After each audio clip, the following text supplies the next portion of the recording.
최순실이가 권력 서열 1위라고 표현했습니다. 그 박영선 의원을 만나고 난 이후에 청문회에서 나가 그런 발언을 했어요. 그래서 우리가 이런 정치적 이용의 의도가 아니냐 이렇게 증인했기 제가 다시 한번 바로 잡아드리면요. 고영태는 청문회 이전에 박영선 의원을 만난 적이 없습니다. 그렇게 유도신문 하실 거면요. 아니요. 8일날 이쯤에서 그만하시죠. 늘 새가 날아든다 하는 인터뷰는 특별하죠. 그런데 아주 특별한 인터뷰라는 말씀 꼭 드리고 싶은 바로 그런 분이 찾아오셨습니다. 얼마 전에 촛불 1주년이었고요. 저는 이분을 이렇게 부릅니다. 역사를 바꾼 내부고발자. 감이 오셨나요, 여러분? 제목으로 나가는군요. 누구라고. 그냥 성함만 호명하겠습니다. 노승일님 나오셨습니다. 어서 오십시오. 네, 안녕하세요. 노승입니다. 예. 수식어가 마음에 드십니까? 역사를 바꾼 내부고발자? 아니, 아직은 부담스럽습니다. 네, 당연히 그렇겠죠. 네. 본인은 그러신 것 같아요. 성격을 이렇게 매체나 청문회 때나 이렇게 보면. 예. 우리들 표현으로 말하면 정말 나는 가오빠진 짓 안 해. 예. 사람이 어떻게 그렇게 구질구질하게 살아? 할 말을 하고 살겠다. 예. 거짓말 못해. 이런 거잖아요. 네, 맞습니다. 예. 그래서 많은 분들이 노승일님 그러면 이렇게 지지해줬던 이유가 네네. 전에 제일 기억에 남는 건요. 네. 비행하는 사람이 강북에서 보고 강남에서 봤다. 그때 방송으로 우리가 그런 이야기 한 적 있어요. 노승일 지켜줘야 되는 거 아니야? 불안해 죽겠는 거예요. 이제 누가 무슨 해코지를 할지 몰라서. 맞습니다. 예. 근데 해코지 당하실 분은 아닌 것 같은 게 운동하셔가지고 몸도 탄탄하시고. 예. 그렇지만은 않고요. 예. 당시에는 그 서초동에서 이제 서울지방지검에서는 마지막으로 이제 조사를 받았을 텐데 그 조사 내용이 이제 최순실 녹취록 내용이었거든요. 그게 이제 서울중앙지검에서 마지막에 이제 조사를 받았고 나와서 이제 지인을 찾아뵈려고 횡단보도를 건너서 이제 편의점을 들어갔는데 편의점 들어가고 나와서 이제 걸어가고 있는데 저를 알아보시는 거예요. 그래서 알아보셔서 아유 감사합니다 이러면 인사드렸죠. 그랬는데 이제 벙커에 가서 이제 김어준 그 어준영 만나러 갔는데 그 자리에도 또 와 있더라고요. 근데 제가 그때 당시에는 차량으로 이동을 했거든요. 그래서 서초동에서 충정로까지 약 한 35분 정도밖에 안 걸렸어요.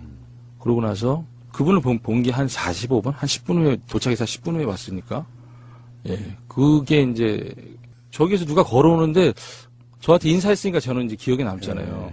저기에서 이제 그 검정색 코트를 입고 좀 생김새는 그렇게 좀 어수룩하게 생기셨어요. 그래서 뚜벅뚜벅 걸어오는데 저하고 눈을 마주쳤는데 그냥 피하면서 이게 지나가시더라고요. 네, 그분도 이제 놀랬을 거예요. 걸렸다. 몰래 봤어야 되네. 걸렸다. 이거죠. 이거 스매싱으로 하면 맞아야 되는데. 그리고 이제 마지막 이제 청문회 끝나고 나서 저를 이제 국회에서 경호원을 붙여서 집에까지 안전하게 데려다 줘라.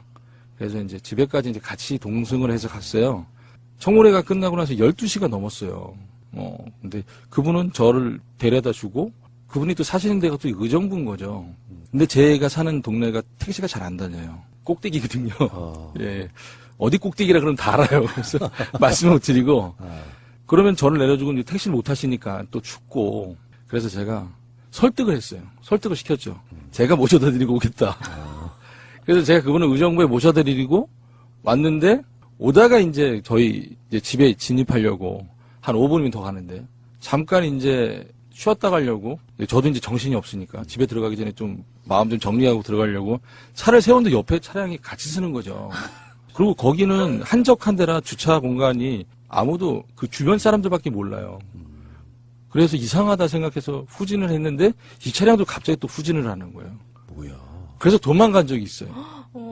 그래서 이거 방송에서 말씀을 안 드렸었는데 왜 그러냐면 이게 경호원분이 또 혼나실까봐 얘기를 안 했는데 1년 지났으니까 이제 좋게 생각하죠. 그러니까 어떤 분인가가 지켜드리려고 좋게 생각하시죠. 전 그랬으면 좋겠고 누가 경호해 주려고 왔나 보다 생각하는 게 더 나을 것 같고요. 아, 예, 맞습니다. 제가 그런 얘기 한 적 있어요. 최근에 어떤 친구한테 김어준이나 주진우나 네.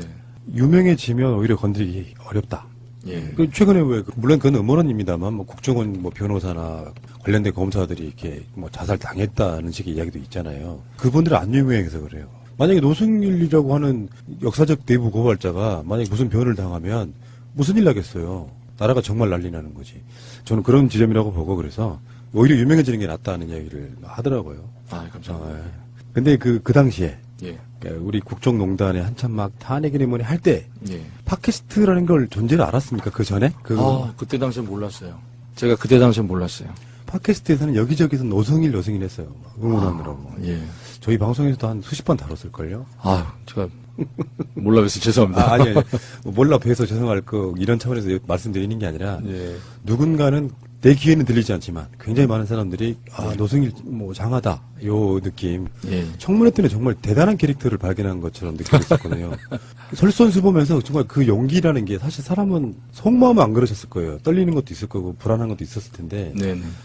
난 거짓말 못해 이거잖아요. 네. 참고인으로 갔는데 나 증인 만들어줘. 내가 할 말 다 할게. 이렇게 그런 사람 역사상 없는 캐릭터잖아요. 근데 저도 이제 청문회 출석해봤거든요. 네. 굉장히 떨리잖아요. 예. 근데 청문회까지 우리 노승일 씨가 당당하게 논쟁을 하는 건 제가 받아들이겠는데 헌법재판소 가서 서석구 변호사하고 논쟁할 때가 압권이었잖아요. 그때는 정말 그렇게 쉽게 안 나오거든요. 그 재판장에 가보면 그 웅장함과 존엄함에 기가 확 눌리거든요.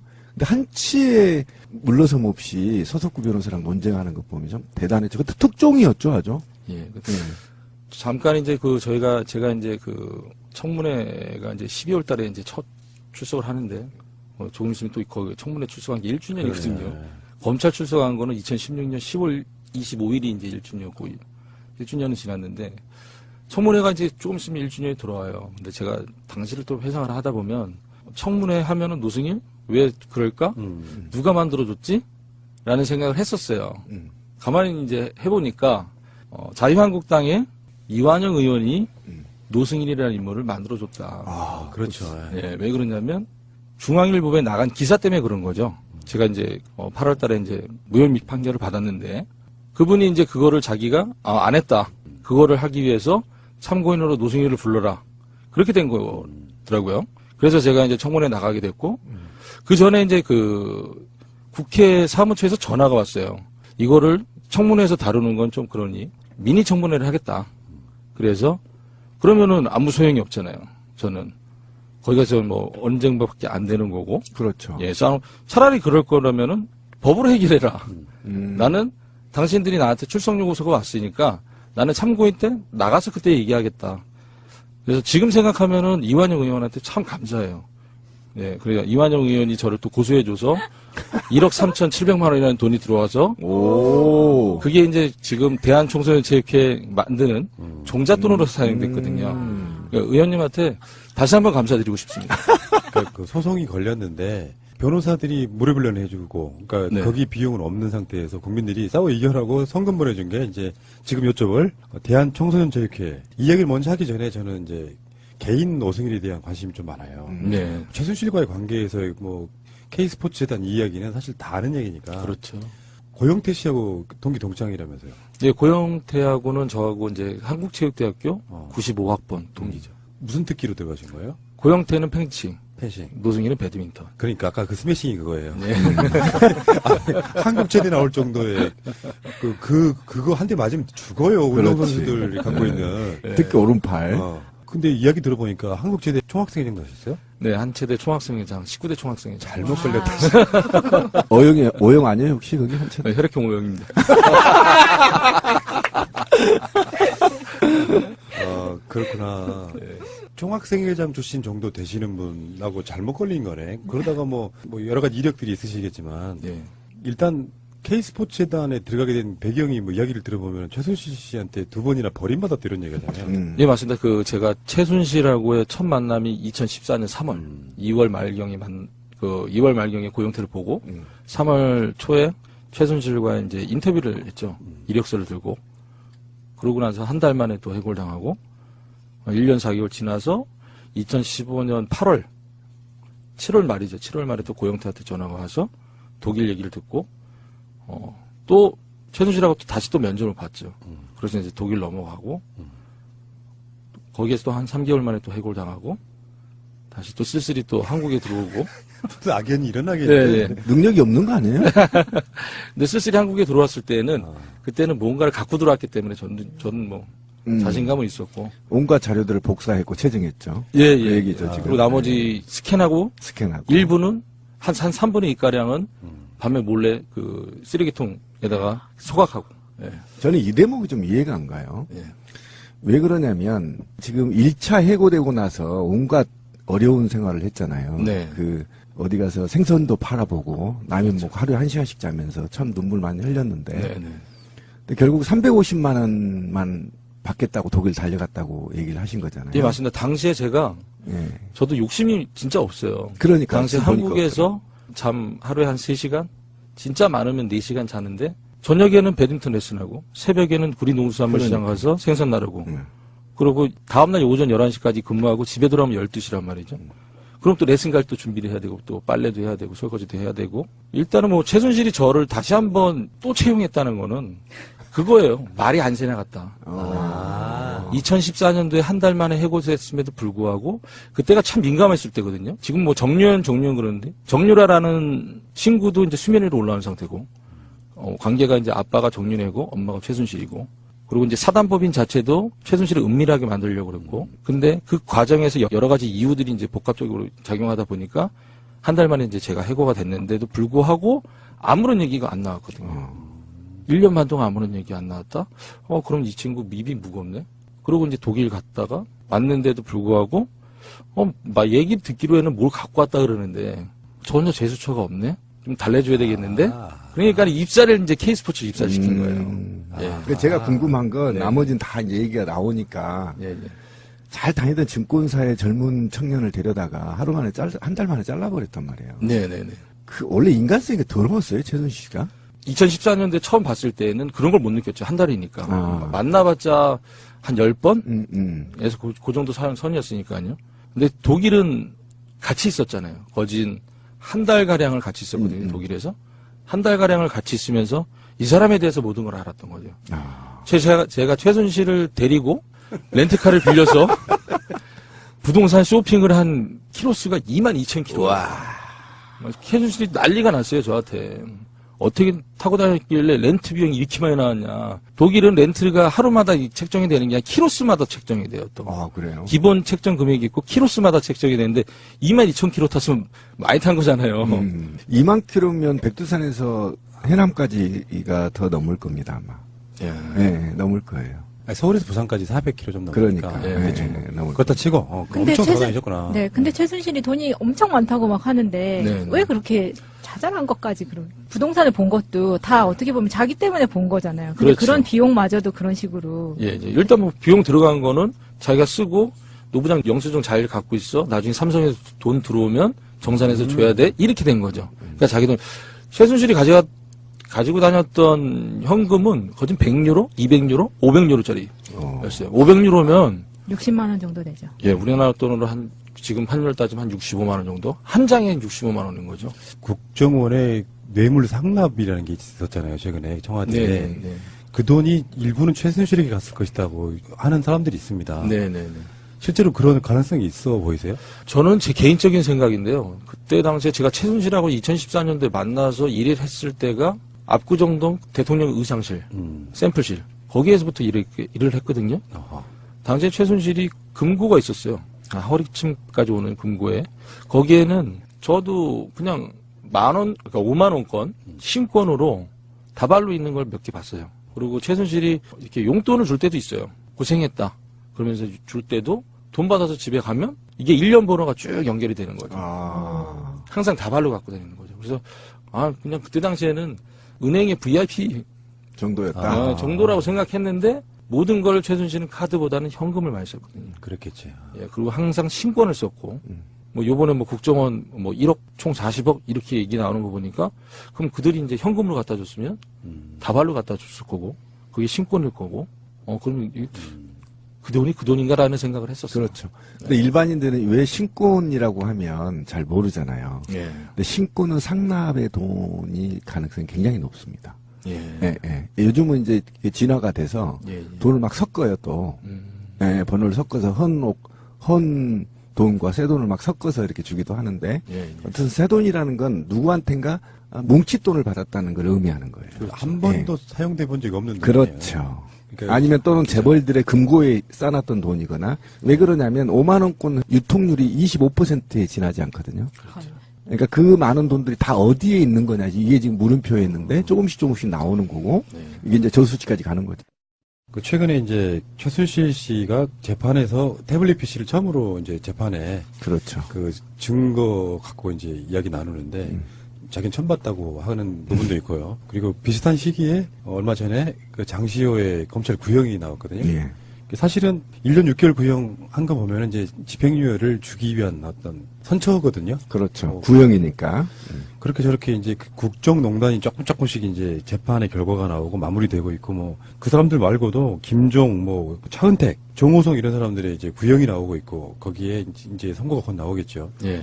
1년 정도 이제 지났고 뭐 그러다 보면 어떠세요? 이런 어떤 것들을 보고 겪으면서 예. 제대로 되고 있는 겁니까? 일단 검찰 구형 같은 경우에는 때로는 뭐 적다고 생각될 때도 있고 그다음에 삼성 이재용 재판 같은 경우에 1심에서 1심 판결이 좀 적게 나왔다는 생각도 있어요. 저는 더 이상으로 나왔어야 되는 거고 더 인정이 됐어야 되는데 인정이 안 됐다. 장시호 씨의 그 1년 6개월은 그가 횡령한 금액이 5억이고 본인은 그 5억을 부모님이 변제를 해줬고 그다음에 검찰 측에서 봤을 때는 특급 도움이잖아요. 그렇죠. 그러니까 장시호 때문에 많이 막혔던 부분이 풀린 경우가 많았었어요. 그에게 주는 선처의 그런 의미지 않을까라는 생각을 하는데 장시호 씨 나름대로 자기가 어떤 역할을 좀 했다면 떳떳하게 죄를 받고 너는 형량이 더 무거운데 네가 이렇게 특급 도우미를 해서 뭐 형량이 줄었어. 이건 꼬리표거든요. 차라리 그럴 바에는 꼬리표 떼고 살려면 그냥 형량 받는 대로 받고 법을 준수하면서 사는 게 더 좋지 않을까라는 생각을 해요.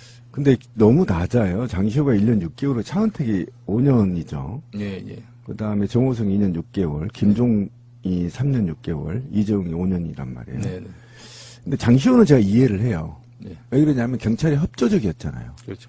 그러니까 그 나머지는 제가 볼 땐 너무 과도하게 집회 한 번 기획했다고 5년 살고 있거든요. 구형은 10년이었죠. 너무 사회적으로 편파적이라는 건 좀 있고 어쨌든 최순실과 박근혜 제대로 수사하기 위한 사전 작업이라는 측면에서는 일부 이해는 하나 네.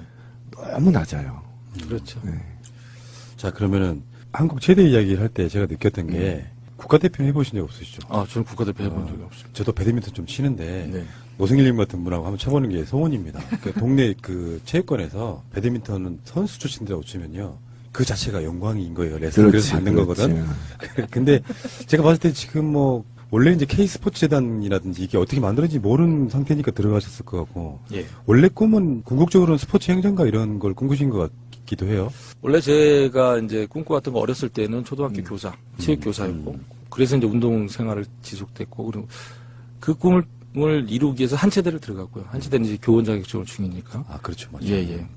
그래서 이제 그것 때문에 이제 한체대를 들어갔는데, 총학생회장 하면서 이제 희망하는 제 꿈이 이제 바뀌었어요. 사회에도 참여하고 싶고, 목소리도 높여보고 싶고, 그래서 그때서부터 조금 많은 생각들을 했어요. 그런데 기회는 주어지지 않아요. 한체대 총학생회장을 했다? 그렇다고 정치권에서 뭐 그 기회를 주어지는 게 근데 아무것도 한체대 하면 뭐 운동권도 아니고 사실 그렇죠. 아니 운동권인데 머릿속에 각인이 안 되잖아. 그들이 사회적으로 노동이나 사회운동에 중앙에 서본 적이 없어서 예, 기억에 아니, 제 기억에도 없어요. 운동 스포츠. 그러니까 스포츠 말고 지금 농담이에요. 학생 운동으로서 맞네. 그러면서 이제 제가 대학원을 다니면서 이제 증권회사에 입사하게 되고 증권회사에 입사하다 보니까 이제 정치와 경제를 이제 알아야 됐었거든요. 정치의 흐름, 그다음 경제의 흐름을 알아야 산업을 찾을 수가 있고 그 산업에서 이제 종목을 찾을 수가 있었거든요. 그러다 보니까 정치에도 관심이 더 많아졌던 거죠. 예, 그리고 이제 예측하기도 하고 왜 예측을 해야 되거든요. 주식하는 사람은 증권회사 직원들이 예측을 해. 경제도 예측해야 되고 정치도 예측을 해야 돼. 어느 정도는.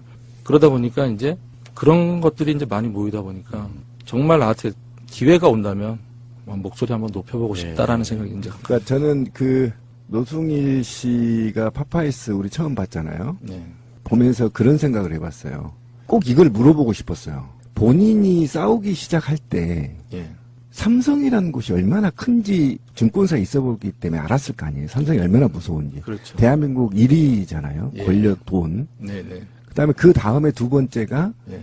제가 볼 때는 암흑의 여왕. 예. 예. 그분과 싸워야 하고. 네. 그다음에 세 번째 제가 볼 때는 막후에 최순실과 싸워야 된다고 한다면 네네. 대한민국 최고의 권력과 네. 최고의 적폐의 수계와 네. 싸운다는 걸 두렵지 않았어요? 이 두려움은 부분은. 없었어요. 솔직히 두려움은 근데 없었어요. 그때 내가 지금 이렇게 큰일을 하고 있다라고 생각할 때가 언제였었어요? 처음부터 이런 생각을 했나요? 아니요.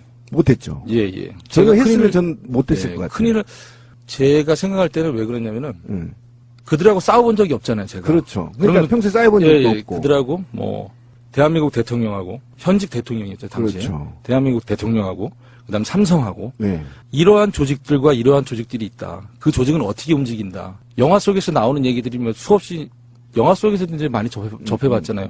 하지만 제가 갖고 있는 생각은 그거예요. 부딪혀 보지 말고 부딪히지도 않고서는 그 사람을 상대가 안 된다라고 생각하면은 정말 아니에요. 저는 운동선수였고 시합을 나가면 그 전에 뛰었던 시합을 같이 했던 선수가 있고 상대로 아니면 새로운 상대가 있거든요. 그러면은 저 상대가 나보다 잘해라고 들어가진 않아요. 이길 수 있어라고 해서 들어가거든요. 비록 게임을 지든 이거든. 근데 맞아, 그 마찬가지예요. 대통령하고 그 다음에 삼성하고 이게 진실인데 그럼 이거라도 한번 짚고 맞는 게 낫지 않을까라는 생각을 해요. 그러니까 언제 그걸 깨달았어요? 언제 내가 이 큰 싸움에 뛰어들었구나 이거를. 독일에서 이제 자료 모으면서 마음의 그때 준비를 했죠. 스캔하고 막 그럴 때 예, 마음의 예, 준비를 예. 이미 한 거구나. 네, 네. 무섭지 않았어요? 그때 당시에는 그 스캔을 하면서 어떻게 전달할 건지도 많이 생각을 했어요. 어떻게 전달을 할까? 고영태도 제가 자료를 모으는지 알았어요. 근데 고영태는 일단은 현재 정권은 언론을 장악할 수 있는 힘이 있으니까 그렇죠. 하지 말아라. 너만 바보가 된다. 근데 제가 고영태한테 얘기했죠. 그러니까 넌 하수다. 이걸 왜 언론한테 갖다 주냐? 당시 야당이 민주당한테 갖다 줘야지. 그럼 민주당에서 알아서 할 텐데. 그럼 민주당이면 야당이고, 그 다음에 의석수도 되고, 그럼 거기도 검찰 라인이 있을 테고, 언론 라인이 있을 테고, 우리보다 더 많은 네트워크가 있는데, 이걸 어디 언론사에다 갖다 주고, 거기서 사장시키고, 이런 맞아요. 자료가 있다, 이걸 왜 오픈을 시키냐. 그게 더 위험하다. 그렇게 생각하고 있어요. 근데 원래 IQ가 몇이에요? 굉장히 높더라고요. 아니, 이게 제가 노승일 씨 누구보다 잘 알아요. 근데 공부를 좀 했어요. 노승일 씨가 어떤 인물인지. 근데 김호준이나 네. 뭐 주진우랑 같이 이런 얘기를 몇 번 해봤어요. 근데 네. 머리가 천재예요. 왜 그러냐면 그 자료를 민주당에만 준 게 아니더라고요. 언론사하고 같이 줬더라고요. 그래야 살아남거든요. 그렇죠. 그때 예, 당시에 굉장히 영리하신 분이에요. 증권회사 직원은 고객의 자산을 다루기 때문에 그렇죠. 포트폴리오를 구성을 해요. 그러니까 예. 이게 나온다니까. 근데 언론사도 한 언론사만 집중적으로 한 곳만 준 게 아니라 처음에는 검찰, 그렇죠. 그 다음에 박영선 의원, 예, 예. 그 다음 박영선 의원님이 이제 청문회에서 몇 개 하시고, 그 다음에 주진우, 시사인 주진우 기자한테 주고, 그 다음에 중앙일보, 그 다음에 채널A, 그 다음에 국민일보, 이렇게 줬거든요. 예. 왜 이렇게 분산시켰냐면은, 한쪽이 막히면 이쪽에서는 할 수가 있잖아요. 근데 안 막혔어요. 서로 준 자료를 먼저 내기 위해서 경쟁을 했어요. 그래서 제가 이 질문을 한 겁니다. 유심히 보니까 이게 뭔가 생각이 다른 사람이야. 한 사람은 원래 한두 사람만 믿게 되거든요. 근데 포트폴리오를 구성했다고 하잖아요. 굉장히 이게 바로 지금 대한민국 2017년에 가장 새로운 시대로 군변하게 만드는 장본인이라는 건 알고 있잖아요, 본인이. 그건 저 지금도 실감 못하겠어요. 그런데 공무원도 한 번 안 해보신 분이 준법 정신이 굉장히 강하다는 걸 제가 그 얘기를 하고 싶었던 거예요. 지금 사람들이 오해하는 게 있어요. 노승일이 어떻게 최순실이한테 좀 비벼가지고 돈 좀 벌어볼까가 간 게 아니더라고. 나도 처음에 그렇게 생각했거든요. 그게 아니라 그냥 자기는 스포츠에 관련된 뭔가 자기 삶을 종집으로 한번 찍어보고 크게 그거를 만들어보고 싶어서 갔단 말이에요. 그런데 어느 순간 불법을 보고 이건 아니다라고 본인이 깨닫을 것 같다는 거예요. 그러면서부터 지금 이게 준비를 한 거여서 굉장히 준법 정신이 강한데 이거는 최근에 제가 만나본 사람 중에 이렇게 준법 정신이 강한 사람들은 처음 봤어요. 네. 우리는 이제 최순실의 뭐 K스포츠재단, 미르재단 등등에서 한 몸뚱으로 볼 수 있는데 그 많은 내부자들 중에서 밖에 이렇게 심지어 고영태 씨까지도 최근에 이제 갇혀있다 나왔잖아요. 예, 예. 위법성이 전혀 없는 거의 유일한 한 분이에요. 그러니까요. 제가 그래서 놀랬다니까요. 이게 굉장히 특수한 케이스라고 예, 예. 보는 거거든요. 전혀 뭐 조사는 받았지만 전혀 혐의 없음으로 그냥 딱 끝난 뭐 이런 장시험만 해도 불법성을 저질러서 구형받은 당연히 거예요. 그렇죠. 아무리 협조했지만. 예. 그래서 제가 존경을 지금 제 눈빛을 보세요. 엄청 존경의 눈빛을. 그게 간단해요. 저희 어머니가 제가 어렸을 때 누나 셋의 아들 하나거든요. 근데 저 위에 원래는 태아 때 이제 그 사산이 된 그분이 있는데 그 태아가 있는데 아들이었던 거예요. 근데 제가 이제 그 어머니가 이제 낙태를 그 유산을 하시고 이제 저를 낳아주셨는데 저희 어머니가 이제 그 잘 될지 말지를 한번 점을 본 거죠. 근데 그 점집 그 무속인이 저를 이렇게 만들어준 거예요. 이 친구는 징역 갈 팔자다. 그래서 저희 어머니가 공부 못해도 좋고 아무것도 안 해도 좋으니까 너는 감옥만 가지 말아라 이러는 거예요. 그래서 어머니가 지금도 이제 내년 이제 80인데 어머니의 소원을 들려드리기 위해서 바르게 살고자 노력하는 거죠. 액땜했네. 네. 자칫했으면 감옥 갔죠. 그렇죠. 그러니까 이런 건 있다고 생각해요. 지금 아까 좀 전에 이제 초반에 말씀하셨던 것 중에 그 후원금 이야기가 나오잖아요. 그러니까 네. 그 이완영 의원이 이제 고발한 사건이 있어갖고 국민들이 싸워! 그래가지고 1억 3천만 원 정도 모아주셨다고 그러더라고요. 네, 맞습니다. 근데 실제로 이제 변호사들이 돈을 안 받고 무료변론을 해버리니까 돈이 이제 그걸로 이거 어떻게 할까 하다가 지금 약간 공익재단 만드신 거예요. 예, 예. 그게 이제 대한청소년체육회인데, 네. 여기를 알릴 수 있는 기회들이 많지가 않죠. 사실은 누가 이렇게 부르면 최순실 국정농단 게이트만 이야기 막 물어보잖아요. 근데 저는 여기에 더 관심이 많거든요. 예. 대한청소년체육회라고 하는 이름 자체가 네. 지금 이사장님이세요. 네, 맞습니다. 예. 근데 굉장히 어마어마한 직함을 가지셨는데 사실 아직 정말 작은 단체이지. 예, 아주 작습니다. 저희 이 스튜디오보다 작습니다. 사무실이 일단. 네, 네. 그 목적이 뭐예요? 이걸 왜 만드셨어요? 제가 이제 어렸을 때 이제 초등학교 4학년 때부터 이제 운동선수 생활을 했는데 저희 어머니는 제가 초등학교 입학하기 전부터 맞벌이를 했었어요. 그러니까는 목걸이를 깨신다던가 이제 부업으로 하시다가 동네 이제에 있는 쭈쭈바 공장, 쭈쭈바 이제 비닐 만드는 그 공장을 다니시다가 이제 선풍기 모터 만드는 그 공장을 다니시고 저희 어머니는 시합장에 못 오셨어요. 예, 다른 부모님들은 시합장에 오고 저는 어렸을 때 그렇게 운동을 못했다고 생각을 안 해요. 근데 기회를 못 받았다고는 생각을 해요. 지금 아이들을 보면은 운동선수 애들이 못 사는 애들이 없어요. 못 살면 운동을 예. 못 합니다. 다 잘 살아요. 제가 K스포츠 재단에서도 소외계층 애들 찾아보려고 찾아다녔는데도 못 찾았어요. 지금 현재 있는 애들은 지원할 대상이 없는 거예요. 근데 결론은 뭐냐? 포기를 하는 거예요, 아이들이. 내가 꿈에 도전하지도 못하고 포기를 하는 거예요. 근데 아이들이 포기하는 건 아니에요, 솔직히 말씀드리면. 가정 형편이 안 되는 부모님이 포기시키는 거예요. 그럼 아이들은 모르잖아요. 내가 가정 형편이 안 돼서 초등학교 아이들이 뭐를 알겠어요. 그러면 그 찢어지는 가슴이 마치 저희 어머니 같은 거예요. 그래서 이걸 만들었죠. 제가. 실제로 한국이 엘리트 체육이다 보니까 더 그게 심해요. 그러니까 예를 들어서 그 사교체육 개념으로 초등학교도 중학교도 고등학교도 이렇게 취미 비슷하게 해서 그중에 소질 있는 놈이 진짜 프로선수처럼 이렇게 크는 그 시스템으로 가야 되는데 네. 지금 많이 좋아지긴 했는데 네. 운동선수를 끌려고 하면 얘는 중학교 고등학교 대학교 가도 운동선수로만 할 수밖에 없는 상태에 그렇죠. 학업 자체가 이제 따라가지를 못하니까 네네. 그렇다 보면은요 특히 구기 종목들 배드민턴은 어떤지는 잘 모르겠는데 네. 유명한 구기 종목들은 그게 이제 일종의 잘 풀리면 대박 개념이 좀 그렇죠. 있어서 네. 어렸을 때부터 운동만 시키는데 돈이 무지하게 들어가요. 시스템이 무슨 장비만 사는 문제가 아니고 네. 감독이라든지 어떤 관계 문제에 있어서 돈을 무지하게 쏟아부어야 돼요. 돈 없는 사람들은 못 하는데 그런 면에서 노승일 우리 이사장님이 그런 돈이 없어서 실제로 소질이 있는데 네.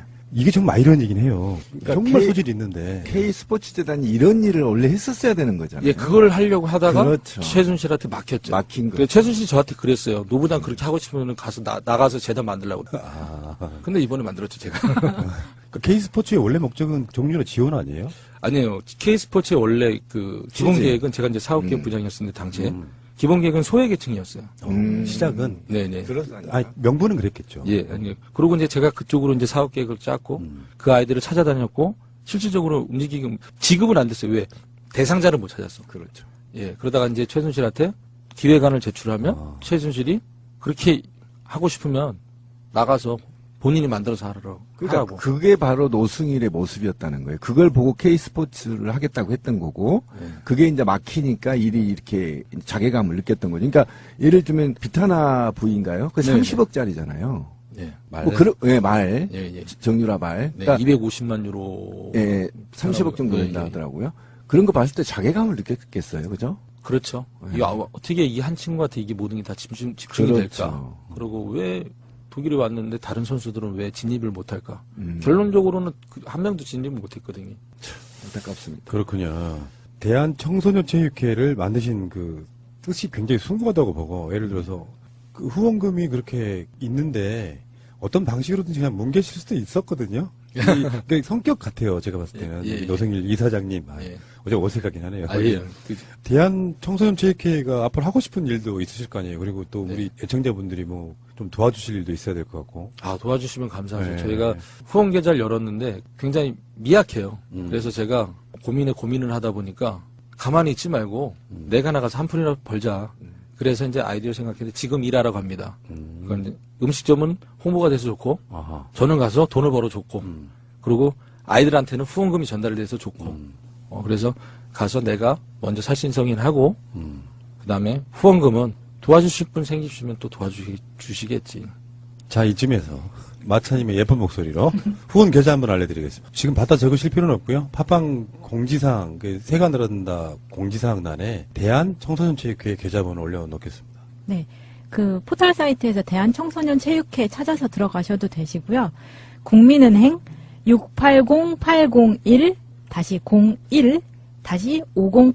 680801-01-508661입니다.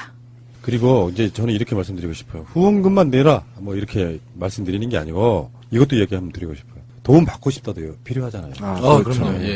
그러니까 청소년인데 대부분 그런 것 같아요. 컨셉만 보면 청소년인데 운동 정말 잘하는 놈인데 예. 사실은 옛날에는 돈 없어서 공부 포기시키는 경우도 있고 있었잖아요. 돈이 없어서 운동을 포기하는 것도 문제 아니에요. 굉장히 재미있는데. 심각한죠. 예. 국가적으로도 낭비죠. 지금 저희가 지금 사이트에다가 이제 그 사연란이 있는데, 아직 사연이 한 건도 안 들어왔어요. kysa2017.com 이 홈페이지네요. 네네. 근데 우리 권 PD가 얘기한 사례가 저는 비일비재하다고 생각해요. 그 최근에 빙상 스피드 게임이었나요? 거기서 학연 지연으로 감독한테 잘못 보이면 믿겨서 그렇죠. 할 때 밀어가지고 넘어뜨리게 해버리고 다 이런 게 사실은 돈과 권력이거든요. 그렇죠. 저는 그렇다고 보고 그런데 그렇게 있는 애들도 그렇게 실력으로 네. 음해하고 모략을 하는데 없는 아이들은 아예 성장부터가 불가능하다는 건 뭐 다 아는 거죠. 근데 어쨌든 이런 아이들을 직접 발굴하고 지원하겠다는 게 목적인 거잖아요. 그렇죠. 그 아이들은 이제 성장을 시켜서, 네. 그 아이들은 뭐, 올림픽 나가서 당연히 금메달 따면 그렇겠죠. 그러면 지금 국기 선양을 하는 거고. 후원뿐만 아니라 이런 아이들이 주변에 있으면 노승일 이사장한테 연락을 좀 주고 예, 예. 면접을 좀 볼 수 있게 이렇게 예, 예. 해주는 것도 지금 도와드리는 거잖아요. 예, 맞습니다. 예, 예. 아직 저희 홈페이지에 사연이 한 알려지지 개도 않아서 그래요. 안 올려요. 그리고 아, 제가 아이들을 한번 모집해 보려고 임대 아파트 단지를 한 5곳에다가 게시물을 게시한 적이 있어요. 왜? 그들은 그래도 소외계층이고 취약계층이니까 한 건도 안 들어요. 그래서 제가 그래서 아이들이 없나? 이런 생각도 했는데 다른 생각을 한번 해봤어요. 굳이 내 아이가 못 산다는 걸 알리고 싶진 않아. 부모님들의 마음이 많이 갇혀 있어요. 예, 갇혀 있어요. 네, 지금. 그 그걸 좀 얘기입니다. 열어주셔야 되는데. 사회적 제도가 워낙 신뢰를 못해요 지금. 예. 솔직히 그것부터 아마 풀어야 해결이 될 것 같아요. 예. 설마 너네가 우리 아들의 능력이 있다고 해서 데려가서 키워줄 거야? 뭐 이런 불신이 지금 있는 겁니다 사회적. 그러니까 이건 이렇게 정리하고 싶네요. 아마 저랑 생각이 똑같으실 텐데 운동 능력도 없는 권력 실세 탈애를 위해서는 재벌이 움직이는데 그렇죠. 이런 거잖아요. 왜 우리가 복지의 개념 중에 하나는 무상급식, 의무급식을 하는 이유가 있어요. 먹는 것만큼은 똑같이 하자는 거거든요. 예.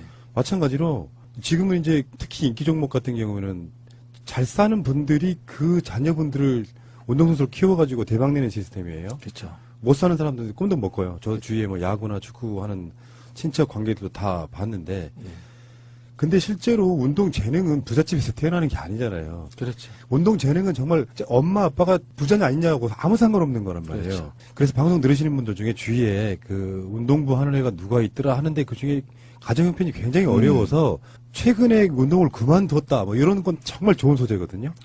그런 소재들이 대한청소년체육회에 모여들고 많은 사람들이 사회적으로 관심을 가지면 대한청소년체육회가 할 일이 막 엄청 늘어나는 거예요. 그렇죠. 그래서 실제로 그런 효율적인 일들을 할 수 있고 뭐 심하면은 뭐 전국에 각 지부도 생기고 그러면서 그렇죠. 그런 걸 육성하는 거라 그러면 정말 이건 왜곡하는 일이거든요. 아, 대단한 거죠. 저희 같은 경우에는 장학금이 한 번만 지급되는 게 아니에요.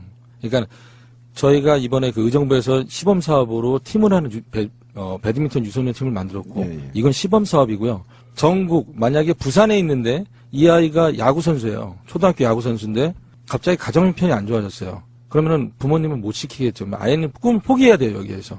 지금까지 해온 거를 뒤로 하고 그런 친구가 저희한테 사인이 오면 그 친구는 저희가 장학금 결정이 나면 그 친구가 고등학교 졸업할 때까지 장학금이 나가요. 아, 지속적으로 예. 관리가 되고 있고. 그럼 그 친구는 이탈하지 않고 거기에서 그 팀에서 훈련을 계속 할 수가 있어요. 그러니까 전국적 다 있는 거고 그다음에 종목도 다 열려 있어요. 모든 종목 다 돼요. 근데 사연만 들어와 주면 제가 뭐 새벽에 파지는 안 죽겠습니다. 할머니들 거니까 안 죽고 생선을 다시 생선. 날려더라도 할머니들 꼭 이렇게 도와드리겠습니다. 근데 요즘 노승일 하면 체험 그리고 나눔 이렇게 돼 있는데 어색해요, 단어가. 무슨 뜻이에요? 노승일 체험남이 그게 이제 희망 채우고 나누자 아. 그거거든요. 이게 지금 당장은 시작 단계이기 때문에 네, 맞습니다. 돈만 모아주는 게 도움되는 게 아니에요. 사례를 모아줘야 이게 유기적으로 돌아가는 거거든요. 많은 분들이 그런 생각해 보시고요. 그리고 이런데 이제 후원은 예청자분들은 많이 하셨잖아요. 그러니까 주변에 좀 부자들이 있으면 야, 노승일이 좋은 일 한다더라. 계좌 하나 털어주라 해서 한 달에만 한 2, 3만 원씩 넣어주시면 요게 큰 힘이에요. 맞아요. 네, 이게 큰 힘이에요. 사업을 하면 결국 돈이죠. 아마 네. 1억 3천도 많이 소진될 그리고 거예요. 노승일은 우리 5천만 국민님이 검증한 사람이잖아. 빚을 진 거지. 예, 빚도 지고 검증이 돼 있기 때문에 그 다음에 아까 포트폴리오 얘기하는 것처럼 이 사업을 진행하는 방법을 아는 거야. 그래서 이건 실패하지 않을 거다. 조금만 도와주면. 그러니까요. 예, 그런 의미에서 좀 많이 도와주십시오. 근데 제가 이거를 하자라고 결정한 게 뭐냐면은 국민들한테 죄송해서 그런 거예요. 국정농단의 노승일 저도 자유롭지는 않거든요. 국민들한테 사죄하는 마음으로 제가 스스로 저한테 벌을 주고 그럼 내가 사회봉사하면서 마음의 빚을 조금씩 내려놓겠다. 그런 의미에서 결정을 한 거예요. 노승일 이사장님이 굉장히 어색하네요. 이사장이라니까 뭔가 왜 우리 친구 느낌이 안 들어. 뭔가 권위적이야. 어쨌건 간에. 우리 노부장이 제일 좋습니다. 그러니까 노승일님이 이런 걸 추진한다고 하면 저는 굉장히 믿음이 가요. 그러니까요. 이런 분들은 실패 저는 거의 할 가능성 없다고 봐요. 이게 뭐 실패라는 게 별거 있겠어요? 삐뚤어진 마음으로 뭔가 삐뚤어진 생각을 하고 있으니까 실패하는 거예요. 사업이나 모든 것들이. K스포츠 같은 경우도 진심, 이제 이따가 그 질문을 다시 하려고 그랬는데, 그 국정농단 막 터질 시기쯤에 무슨 얘기가 있었냐면, 박근혜가 퇴임 이후에 그 재단들로 가서 이사장 할 거다. 이런 얘기 들었었는데, 그때 그 증언해 주신 분이 노승일님 아니세요? 네. 맞아. 그러니까 그게 어떤 목적성을 갖고 정말 진심 좋은 일 하겠다가 아니고, 퇴임 이후에 소일거리로, 어떤 소득을 위해서 만들어진 재단이라는 아니, 얘기죠. 돈을 세탁하기 위해서. 그게 이제 그 고영태, 노승일, 최순실 그리고 불쌍히 한 명과 같이 저녁을 먹고 그다음에 소주를 한 잔 기울이고 난 다음에 이제 최순실이 저한테 얘기한 거죠. 그게 위에서 오실 거니까 잘해라. 그런데 그 다음에 이제 움직임이 K스포츠 미래재단을 합병을 하고. 근데 국정농단 터지기 전에 또 한겨레에서 K스포츠와 최순실 관계, 그 다음에 K스포츠 이사장과 최순실 관계를 기사를 내기 전에 내부적으로 그런 얘기가 있었어요. 먼저. K스포츠 미르가 합병을 한 거라. 그래서 제가 그런 얘기를 하죠. 야, 출범한 지가 얼마도 안 되고 현판 시간 지가 2, 3개월밖에 안 됐는데 무슨 벌써 합병을 얘기를 하냐고. 그리고 거기는 체육이고, 아니, 우리는 체육이고 거기는 문화인데 말도 안 되는 얘기 한다는데 국정농단이 이제 서서 이제 무르익어 가면서 그 그림이 이제 확실해진 거죠. 쪼개서 만들어 놓고 나중에 합친다. 예. 근데 그때 그 이야기는 그랬었어요. 체육이나 문화 이쪽이 논문들이 너무 많은. 지원해줘도 이렇게 어떤 산업처럼 실적 이런 게 아니고 예. 상당히 그냥 뿌려지는 돈들이 많은 곳이라 그걸 이렇게 약간 공적 돈을 모아가지고 사적으로 유용하게 되는 그런 의도가 있었던 거죠. 그렇죠. 그러니까 K스포츠 같은 경우에는 전혀 최순실과 관계가 없다라고 생각했죠. 전경련에서 만든다. 그렇게 저는 그렇게 들었고 최순실은 그냥 입사를 시켜줄 수 있는 정도의 권한을 사람이구나. 가진. 라고 생각을 했고, 노 부장 내가 잘 얘기해놨으니까 가서 참 열심히 일해야 돼 이러더라고요. 그래서 열심히 일하겠습니다. 당신하고 일 안 하는 거니까. 갔는데 이상한 거예요. 또 내가 스포츠 매니지먼트 회사를 만들었으니까 우리도 도와주고 K스포츠 일 끝나면 와서 좀 도와달라는 거예요. 조금. 예, 알겠습니다 그랬죠. 근데 오라고 하는 거죠. 그래서 일 도와달라는 거보다 갔죠. 근데 그게 그 자리가 회의를 하는 거예요. 재단은 어떻게 해야 되고 WK는 어떻게 해야 되고 WK와 K스포츠의 관계가 어떤 거고 무슨 사업을 하면서 이렇게 자금을 빼와서 WK의 종잣돈을 만들어야 되고 그게 이제 용역계였었어요. 가이드라는 그 연구 용역소에서 4억짜리고 3억짜리 프로젝트를 만들어서 K스포츠에 전달을 하고 그다음 K스포츠에서 계약이 되면 K스포츠에서 용역을 WK에 주는 그런 시스템이었던 거죠. 그래서 제가 당시에 이제 지금의 이제 사무총장님하고 그다음에 재무부장하고 얘기를 했어요. 이거 이렇게 해서 용역계에서 나가면은 돈 나가면 우리 이거 K스포츠 무너진다. 나중에 정권 바뀌면서 이 K스포츠가 수면 위에 올라오면서 버틸 수 있는 방법은 하나다. 투명하게 해라. 그리고 전혀 돈이 넘어가면 안 된다. 그래서 그거를 이제 고안을 했어요. 어떻게 할까. 근데 K스포츠의 경영기획 부장이 생각하는 게 뭐냐면은 자본금, 의뢰 자본금, 그 다음에 의뢰 설립 연도 이런 걸 이제 규정을 만든 거예요. 그러다 보니까 WK랑 계약이 안 되는 거예요. 우리는 규정상이 이사회에서 이렇게 만들었다 하니까 난리가 난 거죠 이제. 그 공익재단으로 해보려고 했는데 사실은 사적 욕심이 개입되니까 될 수가 없는 거죠. 그렇죠. 이게 제대로 됐었다면 아마 그리고 탄핵이 안 됐다면 엄청난 자금들이 대기업 자금들이 빨려 들어갔을 가능성이 굉장히 큽니다. 제가 개인적으로 생각하는 거는 뭐냐면 2016년도에 일단은 K스포츠에 288이 들어왔잖아요.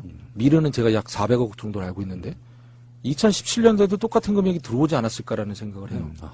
또 288이 들어오고 미르는 400억이 들어오는 상태고 이게 어떻게 보면 화수분과 같은 그리고 박근혜가 정권을 누구한테 인계하고 본인은 뒤에서 실세를 잇고 하다 보면 또 대기업들이 또 돈을 줄 가능성도 큰 거잖아요. 그렇죠. 계속. 예. 그래서 공기업에서도 예. 발주해 줄 거고. 네, 실명은 거론을 못 하겠는데 일단은 이번 대선 때 나오려고 하다가 먼저 자진 사퇴하신 분을 생각해 보면 좀 그런 그림이 나오지 않았을까라는 생각을 합니다. 그렇군요. 이분이 최순실 씨하고 직접 마주보고 일했다는 거 아니에요? 그러니까. 신기하다 지금 봐서 정말. 근데 말기는 알아먹어요? 최순실은 이렇게 평가하고 싶어요. 최순실의 별명이 있었어요. 고영태와 노승일 사이의 별명이 뭐였냐면은 스톤이었어요. 스톤. 부가 설명이 필요가 없네요. 그러니까요. 근데 지금 생각해보면 박근혜 씨가 연설한 게 연설문이 앞뒤가 안 맞았던 게 최순실이 수정하고 나서 안 맞았던 것 같아 내가 볼 땐. 저도 깜짝 놀랐어요. 독일에서 그 자료를 이제 하나둘씩 모으면서 최순실이 썼던 노트북, 그 다음에 최순실이 제 컴퓨터를 잠깐 썼을 때에 휴지통이 버렸더라고요. 근데 휴지통을 보니까 복원이 가능하잖아요. 거기까지 못한 것 같아요. 그때 이제 연설문 2건을 보고, 이거 범상치가 않구나. 그 생각을 했었죠. 자기 이제는 좀 밝은 사람이고, 종합적으로 뭔가 어떤 그런 기획력을 가진 사람은 아닌 것 같은 그런 느낌이죠. 예, 그렇죠. 그러니까 최순실은 대통령이라는 뒷배경이 있고, 그 다음에 본인이 어느 정도 얘기하면은 되는 상황이고, 그러면 어디다 줄을 쓰겠어요? 최순실한테 줄을 쓰는 거예요. 그러니까 비선실세고, 어떻게 보면 이 사람이 추천을 받아서 전달해주는, 그럼 여기에서는 그냥 도장만 찍어주는, 이런 형태가 아니었나라는 생각을 하는 거죠. 예, 그러니까, 그러면은 최순실한테 잘 보려면 어떻게 해야 되겠어요? 멋있는 그림을 갖고, 최순실한테 잘 설명을 해야 이뻐 보일 거 아니에요? 저 좀 소개시켜주세요. 지금 교도소에 있었어. 그렇구나. 네. 순간적으로 어떤 꿈을 꿨네, 참. 노승일 우리 부장님, 전 부장님, 현 이사장님, 이분이 짧은 시간이지만 인터뷰를 해보고 이렇게 눈 마주쳐 보니까요. 이분이 진짜 진실한 사람이네. 진박. 이거 어떤 느낌이냐면은 전혀 가식도 없고, 음험한 이런 느낌이었고, 어쩌면 굉장히 습자지 같은 분이세요. 딱 보여. 더 이상이 뭐가 안 보이는 그런 느낌이에요. 동감하십니까? 본인의 스타일? 너무 과찬이시고요. 근데 제가 증권회사에 입사했을 때 다들 증권회사 그때 당시에 직원들이 전국적으로 우리나라에 한 10,000명 정도 있었는데 체육관 출신은 저 한 명밖에 없었어요. 근데 다들 회사에서도 어떻게 저런 애가 입사를 했지 이런 눈치였거든요. 근데 나중에 이제 들었어요. 면접관한테. 들었는데 하얀 도화지여서 널 뽑았다라고 그러더라고요. 왜 하얀 도화지는 순수하다는 뜻이에요. 예, 스케치가 안 돼 있으니까 그려주는 대로 도화지가 빛날 수도 있고 안 빛날 수도 있는 거잖아요. 그래서 더 뽑았다. 전 그 첫 인상 때 그렇게 그 파파이스에서 봤을 때 그걸 느꼈고 그래서 걔가 초반에 질문을 했던 겁니다. 저 같았으면 그 금고가 보는 순간 돈 갖고 튀었어요. 솔직히 전 튀었어요. 네, 그건 좀 아닌 것 같고. 아, 전 왜 그러냐면 수모를 한번 당해봤잖아요. 그러니까 범죄성 갖고는 못하실 분이에요, 성격이. 그러니까 못한다니까. 그러니까 화면으로 봤던 노승일은 어떤 느낌이냐면요. 불 같은 성격, 정의롭긴 했는데 정의로워. 지금 현재 보는 느낌은 뭐냐면요. 완전 좀 다른데요. 실물로 보면은 사람 자체가 본인이 말씀하신 것처럼 굉장히 하얀 색깔의 도화지 같아요. 영혼이 악이 없어 네, 보이는. 영혼이 맑은 분 같죠. 그러니까 TV로는 강해 보였거든요. 지금은 오히려 굉장히 순해 보이세요. 그리고 여성성이 좀 있죠. 그죠? 누나들 사이에서 커서 그런지 여성성이 굉장히. 보세요. 있는 거예요. 저번에 그 우리 한참 이슈에서 좀 멀어져 갈 때도 단식하시고 뭐 지금 그 사이에 그 청소년 체육회 이런 거 만드시고 또 그것 때문에 어떤 자금 마련하려고 뭐 이벤트도 계속 하고 지금 광주도 가시고 막 그러시잖아요. 예, 내일인데 이제 첫 1화가 광주에 있는 싱싱해예요. 횟집인데 오후 2시서부터 새벽 2시까지. 그런데 트위터에 올렸는데 자원봉사를 해주시겠다고 광주에 계신 분들이 두 분이 와서 같이 거들어주겠다. 너무나 감사하고 이거는 제가 시간만 나면 계속 할 거예요. 그리고 제가 이사장 있는 한 이 아르바이트는 계속 할 겁니다.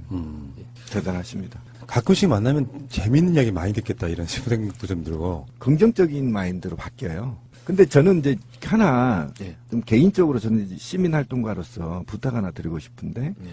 그 정도의 마인드와 역사관과 사회관과 국가관이 있다면 예. 스포츠계의 불합리한 것들을 좀 개선해 나가는 운동을 좀 해줬으면 좋겠다고 부탁을 하고 싶어요. 그 일환으로 대한 예. 청소년 체육회가 제가 봐왔던 체육계 뭐 깨끗할 수도 있고 아닐 수도 있고 저는 그다음에 아니라고 보기 때문에. 불합리한 것도 많고 예. 부정도 많고 그렇죠. 평등한 기회, 평등한 교육을 안 투명하지 시켜주는 것도 않다는 맞아요. 거. 예, 투명하지 예. 않다는 거. 그래서 대한청소년체육회가 모델이 잘 만들어지면 자연스럽게 그것들이 없어지지 않을까. 예를 들어서 여기는 지도자 비용을 받아요. 그럼 아이는 매달 학부모는 매달 50만 원씩 줘야 돼요. 그리고 시합 나갈 때 시합비 내야 되고 전주훈련 때 전주훈련비 내야 돼요. 그럼 아이한테 총 들어가는 비용이 약 2천만 원 들어가는데 1년에 대한청소년체육회는 다 무료예요. 머리부터 발끝까지가 다 무료거든요. 이 친구가 이제 자기가 이게 좋아요. 못 써요. 지급한 것만 써야 돼요. 왜? 모든 게 다 평등해야 되니까. 그래서 저희가 지급한 것만 쓰게끔 해주거든요. 저희가 모델이 잘 만들어지면 여기에 안 보내죠. 어떤 학부형이라도 내가 운동을 시키고 싶은데 1년에 2천만 원보다는 차라리 깨끗한 이쪽으로 보내겠다. 그러고 나는 대한청소년체육회 나도 도와주겠다라는 부모님들이 있으실 거예요. 그러니까 인위적으로 법을 정해서 법의 기준에서 이건 아니다 저건 아니다 뭐 감사를 시작하고 뭐 이렇게 다 이렇게 갈아엎고 이게 아니라 어디가 모델이 정확하게 결정이 되고 잘 이루어지면 이 모델이 사회 전반적으로 계속 이렇게 차츰차츰 흡수가 되면 그런 걸 원해요. 지금 스포츠라는 게 학교 위주잖아요. 네. 근데 요즘 일정한 흐름 정도 하라는 클럽, 네, 그래서 맞습니다. 유소년 클럽들 어떤 종목이든 간에 네네. 그런 쪽으로 해가지고 그 어떤 스포츠 문화운동이에요 일종의. 그렇죠. 예, 이게 이제 잘 그래서 하는 제가 거. 말씀을 드린 예. 겁니다. 그런데 우리 방송을 지금 제가 알기로는 듣기로는 도봉구청 직원도 듣고 서울시청 공무원도 듣고 광주시 공무원도 듣는데 예. 기관 지원도 좀 했으면 좋겠습니다. 그 좀 말씀드려서 제가 누구라고 이름은 말 안 하겠는데 그 기관에서 좀 초기 지원금을 주기적으로 예산안을 좀 잡아놓으면 그다음에 이것도 있어요. 지금 이 방송을 듣는 제가 누구라고 이름은 말 않겠습니다. 내년인가요? 600억이죠? 600억이죠? 600억이니까 서울시 자치 예산제를 실시하거든요. 주민 참여 예산제를. 요걸 누가 좀 제안을 해 주십시오. 지금 이 방송을 듣는 분이 여러분이 계시기 때문에 그 소속 있는 분들이 그 중에 이런 사업을 좀 지원할 수 있는 예산, 왜냐면 그 시민 예산은 시민들이 편성하는 거거든요. 서울시 예산을. 네. 그러니까 그 예산을 좀 여기 반영을 할 수 있는지를 검토를 좀 해서 새날 게시판에 좀 올려주십시오. 예. 그러니까요. 네. 노승일님과 인터뷰를 처음부터 끝까지 듣자면 끝도 없는데 다른 방송들과의 중복을 좀 피하려고 나름 노력을 했거든요. 예, 예. 같은 얘기 하시는 것도 지겹잖아요. 그렇죠. 뭐 인터뷰 할 때는 똑같아요. 아니요, 제가 이렇게 인터뷰하고 같은 얘기 물어보시면은 잘 말씀드려요. 가장 같은 얘기를 질문을 가장 짜증낸 헌재죠, 헌재. 서석구 현재 변호사하고. 서석구하고 예, 붙었을 때. 세 번째 질문을 해서 제가 두 번째까지 참았습니다. 백승주 의원님이 저한테 질문하고 거기서 대답을 충실히 했음에도 불구하고 최순실 재판에서 이경재 변호사가 또 저한테 질문을 하고 거기까지도 두 번은 참았어요. 근데 도저히 헌재 때는 못 참겠더라고요. 세 번째라. 박영선 의원을 왜 만났냐. 여러 의원을 만나. 정치적인 거 아니냐. 전 대표인 이렇게 나가죠, 멘트가. 예, 예. 그걸 강조하는. 그래서 아니 대통령 변호인단이라는 사람들이 사전적으로 저렇게 조사도 안 하고 나오면은 그게 대통령 변호인인가라는 생각. 유튜브에 나와 있습니다. 압권입니다. 그래서 이제 마지막에 이제 세 번째 이제 부딪혔을 때 그때 이제 싸운 거죠. 근데 공부를 너무 안 했더라고요. 아 진짜 전혀 안 했어요. 예. 네. 사투리 팍팍 써가면서 말도 안 되는 얘기. 그 사람들은요 의도만 보려고 해요. 공부 안 하고. 네가 무슨 의도를 갖고 나쁜 의도로 그렇지, 야당과 그렇지. 이렇게 협잡해가지고 정권 무너뜨리려고 한 그런 느낌으로 계속 묻잖아요. 예, 예. 예, 나이씨. 근데 제가 박영선 의원님을 찾아뵀을 때는 왜 찾아뵀냐면은 2016년 10월 25일 날 첫 조사를 받죠, 제가. 첫 조사를 받고 12시간 반 거짓말하고 4시간 반 진실을 얘기를 했죠. 그럼 권사님한테 또 저도 그때 왜 그런 질문을 했는지 모르겠어요. 자신 있냐고 제가 또 대리 물어보고 그러면 검사님이 대한민국 검사 이 큰 사건 받고 옷을 벗어도 명예다 하겠다. 그래서 이제 모든 자료가 이제 넘어가고 서울중앙지검에서 그 이영렬 전 서울지검장이 중간 발표를 합니다. 근데 중간 발표를 했을 때 제가 열심히 잠도 못 자고 그 검사님도 잠도 못 자고 진술을 했던 그 내용이 인용이 전혀 안 된 거예요. 아 이게 뭔가 틀어졌구나. 뭔가 위에서 진짜 막긴 막는구나. 그래서 다른 방법을 찾아야 되는데 언론보다는 청문회가 낫겠다는 생각을 한 거예요. 그때 박영선 의원님이 청문회 과정이 딱 나왔는데 박영선 의원님 MBC 아나운서 출신 그러면 팩트 잘 잡을 테고 전달력 좋고 기자 출신. 예. 그래서 이제 박영선 의원님 만나 뵙게 된 거죠. 그게 정말 국정농단을 거쳐오면서 초반이었잖아요. 12월 달 초반이었는데 그게 신의 한 수인 거예요. 맞아요. 예, 정말 그게 신의 한 수였고 청문회 때 그 전에 몇 해가 흘렀지만은 어떠한 내용들이 나온 게 없었거든요. 어떠한 증거 자료나 뭐 이런 게 나온 게 없었거든요. 답답했었거든요. 청문회 때 하면은 일단 시청률 좋고 그다음에 국민적으로 다 지켜볼 거고 그다음에 스포트라이트 다 받고 있고 저기다 해가지고 이제 거가 그래서 아까 말했던 포트폴리오. 예. 지나고 보면 저는 그래요. 역사가 노승일을 재평가할 때가 올 거다. 저는 그렇게 봅니다. 솔직히 왜 그러냐면 딱 이렇게 전체를 훑어보면 노승일이 아니었으면 이게 더 못 나갔거든요. 결정적일 때 증거를 내놨거든요. 그리고 결정적일 때 반대 측에서 적폐 세력들이 공격할 때 니네도 똑같은 애들 아니냐 네. 이러는데 거기서 적절하게 받아쳤던 부분이 맞아요. 바로 노승일이었고 그다음에 이제 지금 가장 논쟁이 아직도 지금 있었던 게 뭐냐 그 녹취 파일을 네. 사실은 알고 봤더니 저도 좀 오해를 했었어요. 근데 검사실에서 녹음한 거죠, 그거? 아니에요. 어디서 한 거죠? 명확하게 좀 얘기를 해주시죠, 그 부분. 그거는 2016년 10월 27일 그렇죠. 경기도 오산에 음. 있는 오산에 또 자이 아파트가 있어요. 예. 자이 아파트 옆에 차 세워놓고 인도에서 통하면서 녹음한 거죠. 그때 그 최재순 검사 그 그렇죠. 이야기가 그건가요? 네, 예, 그 얘기. 네. 자, 이제 너무 깊게 들어가면 또 한 2시간 더 해야 되니까. 바로 그런 거라고 생각해요. 한 남자의 뚝심, 그리고 정의로움, 그리고 비굴하지 않음. 만약에요, 이 흐름에서 노승일이라고 하는 사람이 오염돼 버렸다면 아주 훌륭한 결과가 나오진 않았을 거라고 봐요. 최근에 어떤 이야기를 들어보니까 우리 노승일 님이 촛불 집회 1주년 때 처음으로 촛불을 놔봤다고 그래요. 그 이유가 뭡니까? 당시에는 촛불 집회에 참여를 안 하는 게 낫겠다는 생각을 했어요. 왜냐면은 제가 검찰에서 계속 조사를 받고 있는 중이고 또 재판에 또 증인으로 나가야 되고 어디에 또 참고인으로 나가야 되는 그런 상황이 됐었기 때문에 제가 가서 촛불을 든다? 이건 정치적으로 제가 오해받을 수 있는 상황이죠. 그래서 촛불 집회를 못 갔어요. 여러분도 많이 국민 여러분들이 춥고 정말 그 늦은 시간까지 목이 쉴 정도로 해서 외쳤는데 너무나 죄송스러워가지고 한 번은 나가려고 이제 준비를 했었어요. 준비를 하고 가다가 JTBC 기자를 만나면서 잡혔죠. 그래서 이제 거기에서 이제 여러 가지 얘기하면서 가려고 하는데 벌써 끝났더라고요. 그렇구나. 그래서 참여석을 못했고. 제가 거기 잘하셨어요? 그런 면에서 잘하신 거라고 봐요. 잘하셨어요. 촛불 하나 더 얹으시는 것보다 논란거리 안 만드는 게 더. 네, 그렇죠. 그래서 주객이 전도돼서 예, 예. 어쨌든 저는 노승일 씨를 보면서 그래도 우리 한국 사회에 희망이 있다. 그 시궁창 같은 곳에서 저렇게 바른 사람이 제 역할을 했기 때문에 지금 이 사회가 급변하게 된 거고 역사를 물줄기를 바꿔버린 거잖아요, 노승일 씨가. 그래서 저는 국민한테나 부채의식 이런 거 안 가졌으면 좋겠다. 지금 얼굴 보시면 아까도 그런 말씀 마음이 아픈데 당신 할 만큼 했다. 충분하게 했기 때문에 예, 예. 어쨌든 재단 지금 하고 있는 거 열심히 키워서 스포츠계에 진짜 모범 사례를 한번 좀 만들어줬으면 좋겠습니다. 저도 후원 많이 할 거고요. 아유, 감사합니다.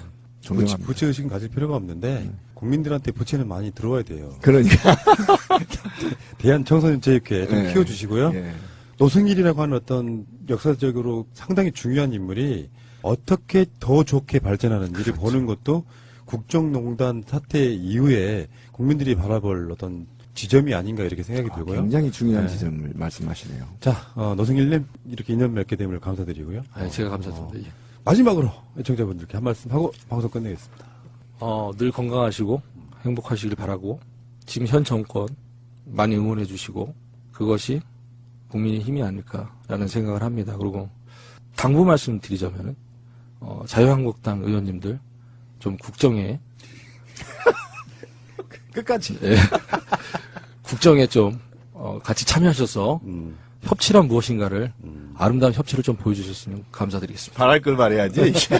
그들 수준은 이완영과 백승도 수준이에요. 자, 좋은 말씀 감사드리고요. 다음에 또 한 번은 나오실 기회가 있을 거라고 저는 생각이 들어요. 네, 자주 언제든지, 뵈죠? 예, 언제든지 네, 불러주시면 자주 뵙시다. 예. 다음에 또 뵙겠습니다. 고맙습니다. 네, 감사합니다.